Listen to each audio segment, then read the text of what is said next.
Hello mga kabumbay! Yes, June 24 na naman. So pag June 24, alam na nating mga Pilipino kung ano ang sineselebrate sa araw na to. Kaya sineselebrate natin ang piyesta ni San Juan Bautista tuwing June 24. Kaya ito ngayong araw, samahan mo kami kasama si Sir Poyoy, the King of all Poyoy, na makipiesta sa bayan po ng Sigma, kung saan dadayuhin namin ang bahay ng aming pinakamamahal si Sir Jude B. Belmonte, also known as Jude TV Vlog. O diba, maaga pa tayong lumarga kasama ang pamilya ni Sir Poyoy. Pagpasok pa lang dito sa looban ng bahay ni Sir Jude, meron talaga receptionist na nag-aabang sa amin kung saan kami didiretso, sa kaliwa o kanan ba. O diba,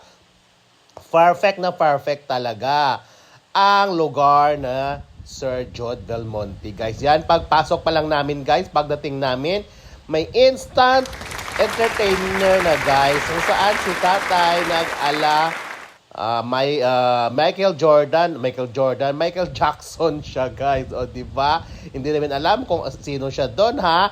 Ang importante, naaliw at natuwa kami. O diba, amazing tatay sa piyesta ni Sir Jude Belmonte. O diba, saan ka pa?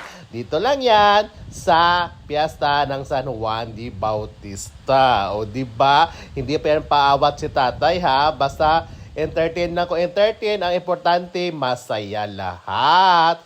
Siyempre, pagdating namin, sugod agad sa buffet na hinanda ni Sir Jude para sa kanilang mga bisita.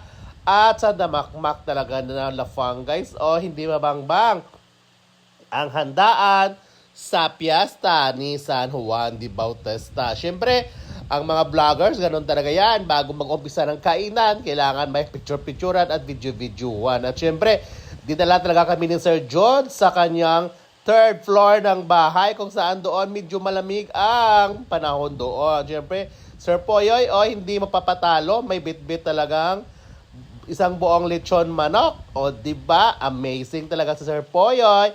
At ang lugar talaga, guys, hindi talaga mabangbang, guys. Super ganda ng lugar. At after ng kainan at inuman namin, guys, hindi pa talaga papapigil itong si Sir Jude, guys. Kasi nauna akong umuwi. Kaya hindi ko in-expect, guys, na pinadala niya talaga ako ng pasyaron na kompletong chop suey, guys. Oh, my gulay ka talaga, Sir Jude B. Belmonte. Maraming salamat sa iyo sa pasyaron mong pa-chop suey sa akin. At syempre, meron din partner na strawberry wine yun, guys, ha. O diba, saan ka pa, nakipiesta ka na, may pang chop suey na Sharon ka pa. O diba, at hindi pa talaga papigil, Sir John, na hinatid pa talaga niya ako hanggang sa kaya ng jeep, guys. Kaya maraming salamat, Sir John Belmonte. God bless po.